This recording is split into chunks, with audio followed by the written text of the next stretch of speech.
Listen to the voices of the sea, my son. Our lives are married to the sea, married to the circle of the sun, to the stars and to the planets, and to the ever-turning earth whose orbits measure day and night, even centuries. And also measure the brief years in the life of a man.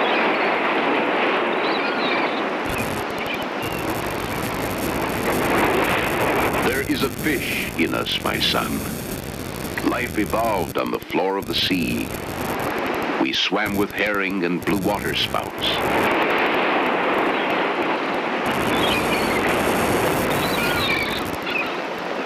But the great Creator drew man out of the animal into the human state, and man adapted to land. He learned to walk upright, to work with tools and fire, and to plant seeds in the earth for food. And he learned to fight with a sword. Man conquered his environment. His only enemy was man. Today, the circle of the sun has come round once more, and the wreath of white clouds on the summit of the mountain guides us. Let us know the touch of love, my son. Bid the winds and the tides set us down within the family of man. In a small corner of the world, off the west coast of Scotland, beyond Skye and Tiree, and across the Minch for 80 miles, stands the small string of islands known as the Outer Hebrides.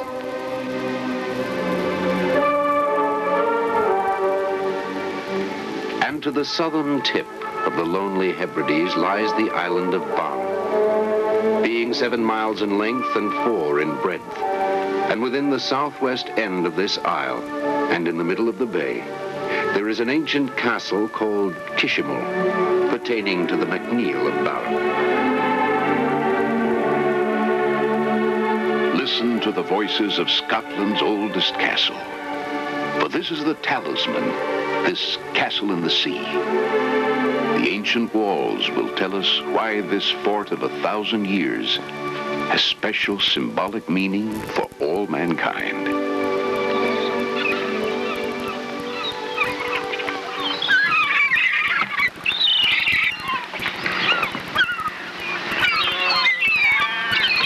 The Hebrides lies far to the north on the latitude of Labrador. The winters are long, and the climate is inhospitable. Rain falls 2 out of every 3 days, and the bare glacier-roughened rocks offers only a thin layer of soil in spots. There is no food here. It is a harsh land. Then why did the early settlers come to this remote place? The history of man tells but one tale: war. 2,000 years ago, when the Roman army invaded England, many people left the mainland to pursue their long dream for peace and sailed to the edge of the world at the setting sun, to the remote isles of the Hebrides.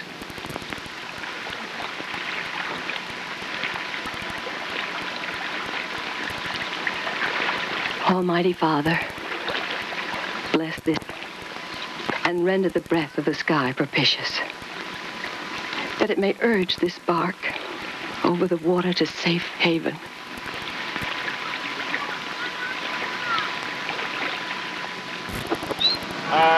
Bring your own food to these islands. Stow away barley, seeds, and oats. Bring your sheep and animals.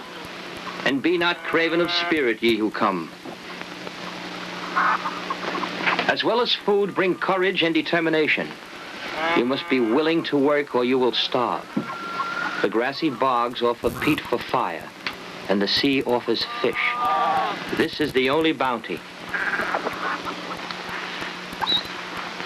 Build your houses low and nestled under the hill. Pack the walls 3 feet thick to keep out the wind, and bind long grasses to the rafters to shed rain. Here you may find peace from the marauding tribes.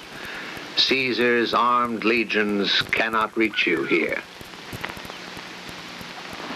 This was hardly Eden. Severed from all neighbors of the East, parted by the seas, they were an isolated people. But still there was hope in the air. Here was independence and separation from the conquerors. And after 500 years of occupation, the Roman Empire collapsed, and Scotland was left to her own people.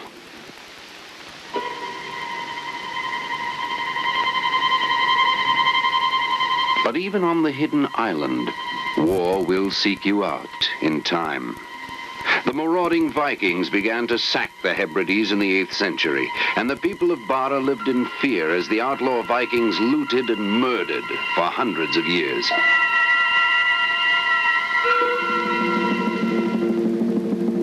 Man can retreat so far, then he must stop and take a stand. Carry your banners to the far isles of the sea. Sail your ships to Barra to colonize the settlement. Christianize the heathens and join hands with the Kingdom of Norway to drive away the Viking raiders. Bring love of God to all men.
Consent to submit to the rule of the British. For it is not for glory in fight, for riches, or for honours, but for freedom alone, which no good man loses but with his life.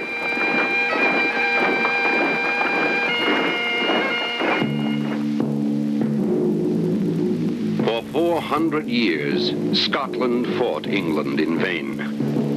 The Scots, in their last attempt to restore the royal Stuarts to the throne, were defeated by the British and brutally slaughtered at Culloden in 1746. Thereafter, the Crown suppressed the clans, and Scotland was full of broken men. The only hope for freedom was to emigrate to other countries, and so the clearances began to North Carolina, to Nova Scotia, and to Vermont. Then, man could escape to a new world. The glen that was my father's own must be by him forsaken. The home that was my father's home is levelled with the broken. Ruled by a power beyond the ocean, Kishamul Castle ceased to have a function. Abandoned and gutted by fire, it was sold by the financially distressed MacNeil descendants in 1838. Unoccupied, the castle was vandalized by the crews from salt boats, who year after year tore down the masonry and used the stones for ballast in their boats. Behold the ancient Kishamul, the hearthstone of the clan. The castle has passed to other hands. The MacNeils have moved to other lands. 'Tis thus the mighty falls.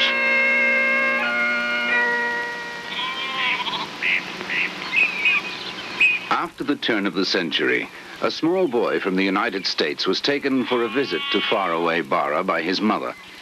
Born in Michigan, the boy saw for the first time the family estate of his ancestors. You go back in an unbroken line of chiefs for 16 centuries. Mac means son of. MacNeil, then, is son of Neil. The clan motto is conquer or die. Wee, wee. I see you, Castle. You look so sad and broken in. A castle should look proud and brave. The land of your people has been sold to strangers. The proprietress of your estate is now Lady Gordon Cathcart, who lives in London. Wee! Can you hear me, Castle? I see you. Kijimal, Kijimal Castle. Wee! Aye, laddie, I hear you. Now listen to Kishimu. Listen to the voice of the old castle. You are the 45th chief, Robert Lister MacNeil, of the remnants of a clan that is spread all over the earth. You have come from America to see a broken Barra.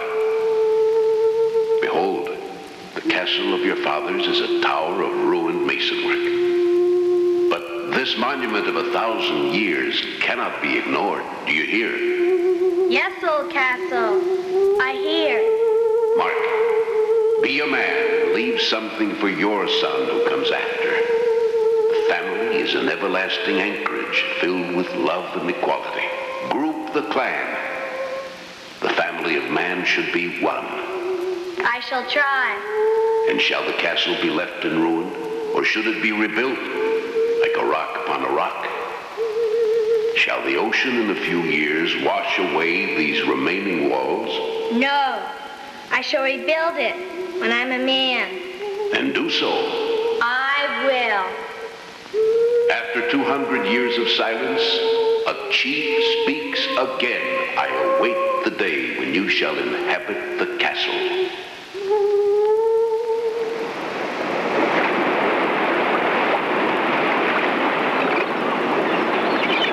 From the lone shieling on the misty isle, mountains divide us and a waste of seas. Yet still the blood is strong, the heart is highland, and we in dreams behold the Hebrides.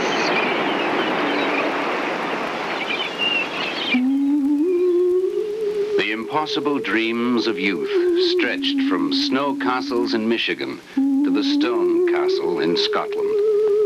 The boy had waited for the day when his father could buy back the castle in the sea. But his father died without regaining the Barra estate, and Robert's dreams could not be realized at that time. How could the chief acquire once again the family stronghold in the Hebrides?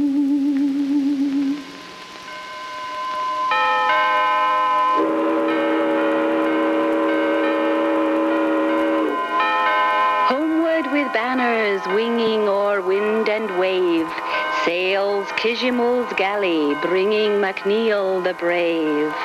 Swift as a speeding arrow glides the noble keel, home to the shores of Barra comes bold MacNeil. The year 1937 was a new beginning for the clan MacNeil. 900 years after the coming of the first chief, the MacNeil of Barra came again. This time to stay and to restore, to rebuild Kishimul Castle, not as a fort, but as a home for the clan. The boy in Michigan grew to a man, but before he was able to acquire the castle, he had reached the age of 47.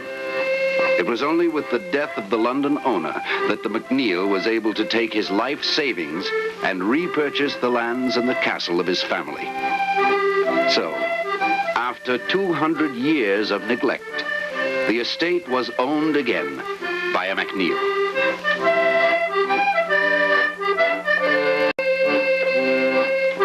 Today, and every spring in the United States at Marlborough, Vermont, the MacNeil and Lady Barra prepare to leave their Vermont winter home and travel to the Outer Hebrides, To begin again, the summer reconstruction work on Kishimal Castle, as has been their practice for over 30 years.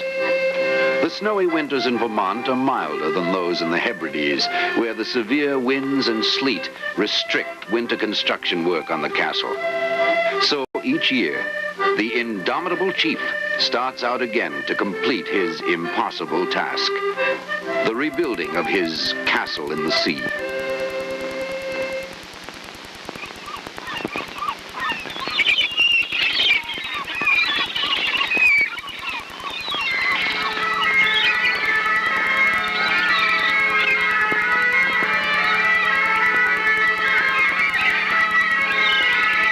When the great galley of MacNeil sailed on her billowing purple sails into the rocky cove of Kishimal, the women gazed seaward, for now there would be feasting in the great hall of the ancient castle of Kishimal, and the laughter of children and the love of women, and the red wine will flow, and the music and the singing will ring out over the waters.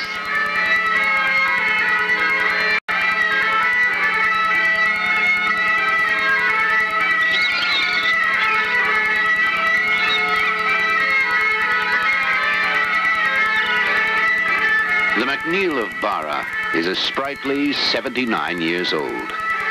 He received his education in architecture both in the United States and in France. He practiced architecture in Washington, D.C., where he designed office buildings for the United States government and for foreign embassies. 2 wars interrupted his profession. The MacNeil was an officer in the Canadian Overseas Forces in the First World War. And during the Second World War, he was chairman of the British Government Inventions Board. In spite of the problem of finances, the chief has continued with the restoration. The MacNeil and his wife have borne the greatest financial burden of this work, but he has received some funds through the Ancient Monuments Board of the British government and from members of the MacNeil clan from all over the world.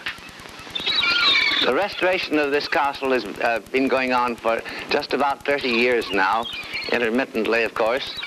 And in restoring the castle, I have, I think, successfully preserved all the items of archaeological interest, all the valuable ancient features.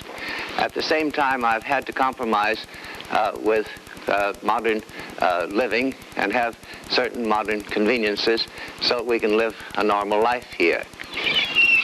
To see what has been accomplished in the restoration of the castle during the past 30 years, let us go around and look at various parts of the castle. The chapel was the first building erected in the castle after the curtain wall was built around the island. It was a primitive chapel with a dirt floor, but it symbolized the fine ideals of the clan. The second section to be built in those ancient days was the watchtower, with a sentry stand above the guardroom and a dungeon below. Adjoining was built the great hall. Originally it was just a one-story black house without a fireplace, and at some later time they increased the height of the ceiling and made it more elaborate. Then on the west side, another black house was constructed, the Tanist house, or the heir's house. This is where my wife and I now live. The last part of the castle construction was the great tower. This was a grandiose undertaking for that time and civilization. They were a primitive people without mechanical appliances of any sort, and how they lifted these large stones up 5 stories in height is still quite a mystery. The chief lived on the top floors, and below were barracks for soldiers. Another effective defensive feature of the castle was the stone chute. The occupants could drop stones straight down on the attacking Vikings without being exposed to flying arrows. Chutes were built over the entranceways to the castle and to the tower. To understand why this castle exists here today on a little island 60 miles off the main west coast of Scotland in the rugged Atlantic Ocean, we have to go back a couple of thousand years to the time that the Romans were forging north on the continent of Europe and driving the Belgic tribes ahead of them, slaughtering them. Now, the Romans left Scotland, if my memory serves me right, about 480 A.D. From then on, there's a sort of a hiatus in the history of these Celts. Very little is known about them. We do know that in 795, the marauding Vikings from Norway came here to all these islands that lie off the west coast of Scotland, the Hebrides. Unfortunately, however, Barra was right on the highway between Iceland and their lands to raid England, Ireland, and Scotland.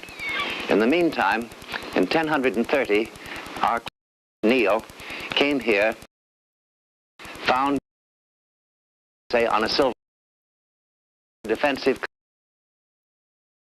nature's moat, this little fresh water, a great of stones, Celtic dune. So they considered to be a modern castle. This chapel, as mentioned, is the first permanent building built castle. In 1000, the clan Neil to this little settlement, part of the Kingdom of Norway. Simple religion in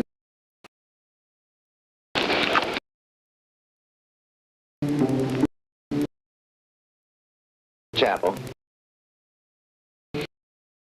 same in appearance years ago, and with appropriate on it, my wife has very kindly taken and secured, and the holy water font, which we found in the debris here, and is undoubtedly contemporary with the arrival of the clan and the building of the chapel in 1030. And here is on this side of the chapel, is this very beautiful bishop's cope, which is very ancient, about 400 years old.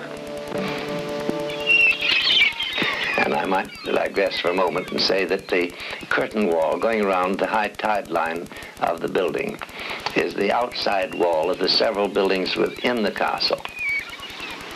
I had to rebuild all of these buildings completely. As I mentioned, this was the Great Hall. It was anything but a great hall in its earliest days. It had an earthen floor, the ceiling height was only 7 feet, a peat fire in the middle, and louvers to let the smoke out. It was the meeting place of the clan. They met here frequently, and one might almost say constantly, every night.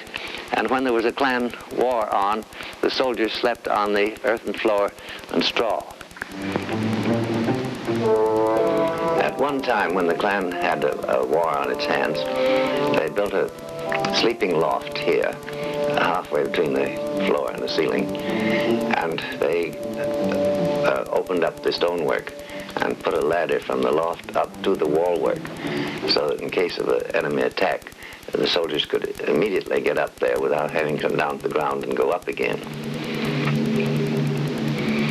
At this end of the Great Hall are these muskets, which were given to me by a friend, and they came directly from the battlefield of Culloden in 1746. They are regular English Army muskets of that period. Another problem we encountered during the reconstruction was removing the huge amounts of dirt that covered most of the castle. In the dungeon below the watchtower, the dirt was 10 feet deep. How this great quantity of dirt got there, we do not know. Under this cover is the ancient water well, which was made by nature and not by man, and was the principal reason why both the Celts and the clan Neil located their respective castles here. It is fresh water. Today is a nice day, and we try to take advantage of the good weather and put in as many hours of work as we can. The reconstruction has been a slow process. All of the building materials had to be brought here to the island in boats. The stones, cement, lumber, and so on. And normal supplies are not to be had in Barra. They had to be ordered ahead from the mainland. Now, after all these years, the end is approaching. Just a little more work on the great tower and a couple other little items and so on, and the whole job will be completed. It has, of course, been a wonderful joy to me to do this work, and I am extremely grateful, filled with gratitude for all the friendship and loyalty that the clan scattered all over the world has given to me. It is, of course, the fulfillment of a life's dream on my part, and consequently, I think that I am one of the happiest people in the world. I feel that I am extremely wealthy in friendship, unbelievably wealthy in friendship.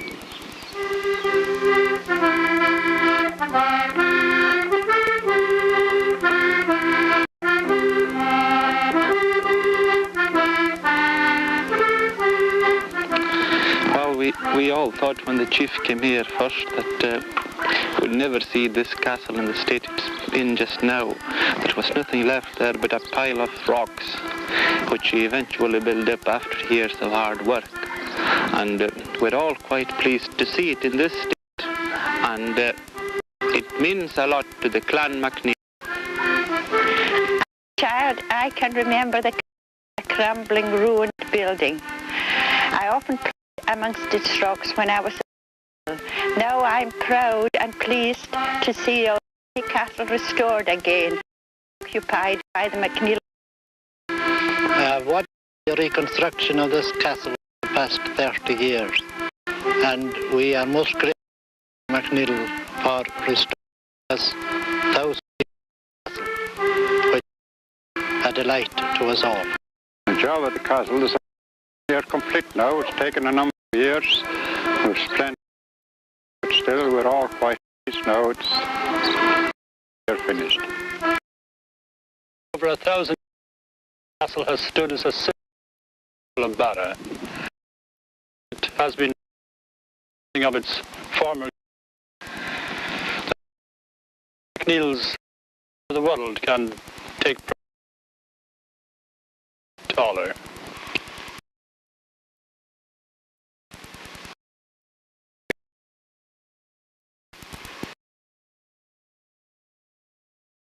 But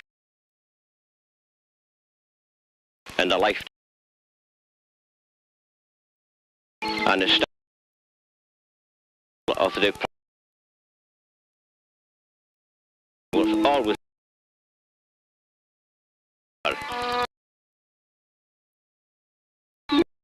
and independent.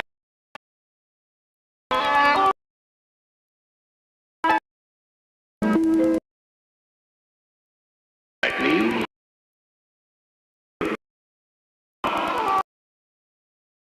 Finally, I want to bring our clan together, a resurgence of the clan, of the family feeling. may the people of the world become like the clan, unified, nation and nation, people and people living in peace. Now, as I look at Kishmal Castle, it isn't just a structure. It's the symbol of so many wonderfully fine things. And there it stands, very proudly, and I'm extremely grateful that I've had the privilege in life to make it into a symbol of peace for all mankind. The castle is the symbol. Let us listen to the voices of the future, my son.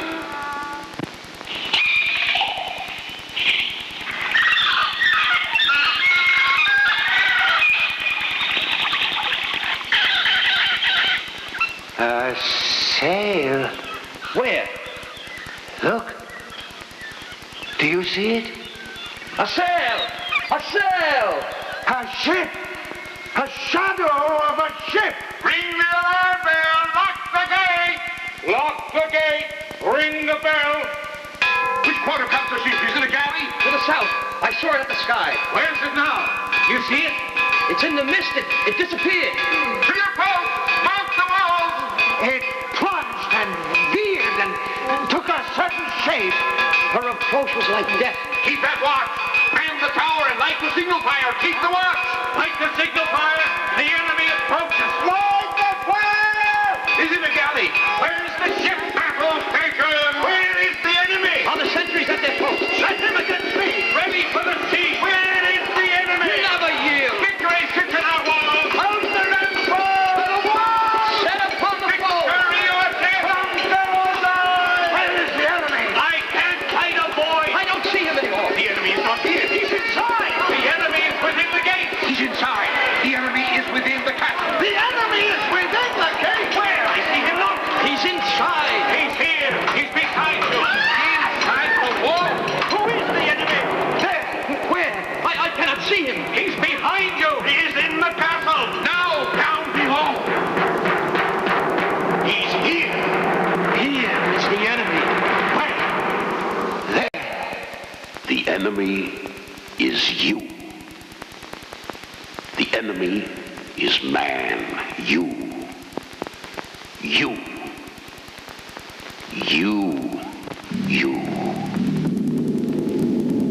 Man, no longer can you wear your armor like a snail. Today, death rides not on a Viking galley. Death rides arrayed to leap continents and oceans. There is no escape.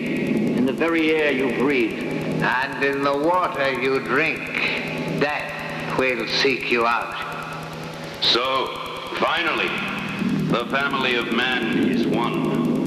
Either together you will live, or together you will die.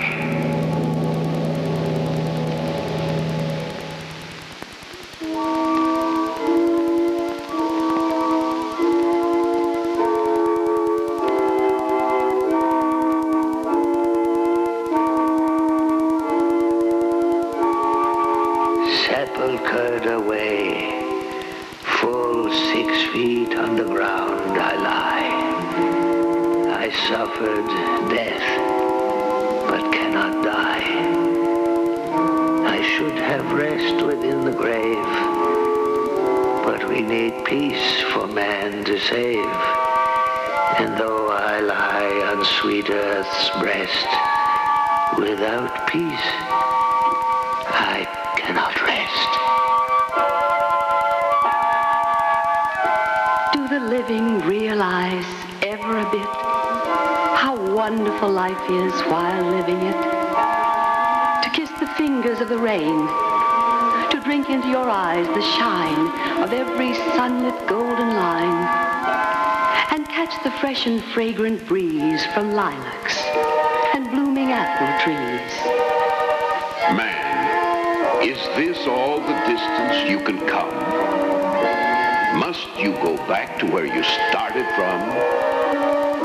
Look and understand. For you must behold the immensity of danger made manifold. Even in my grave, the weapon's sound will deafen the air for worlds around. The magnitudinous, apocalyptical, calamitous roar that over oceans and continents will soar, the mushroom flash from out the sky, will bring the ticking of eternity. Is this what God has planned to do to breed a better man of you? O world, I cannot hold thee close enough. Thy winds, thy wide gray skies, thy hills that roll and rise. Remember, spring green, autumn gold that I shall never more behold. Oh God, I cry, give me new birth and put me back upon the earth. Dear God, I want to be alive again, to help the race of man be sane. Before disaster strikes, I'll fight and try to keep exploding terror from the sky. and in spite of warring continents with whom we cope, with man's intelligence, there is always hope.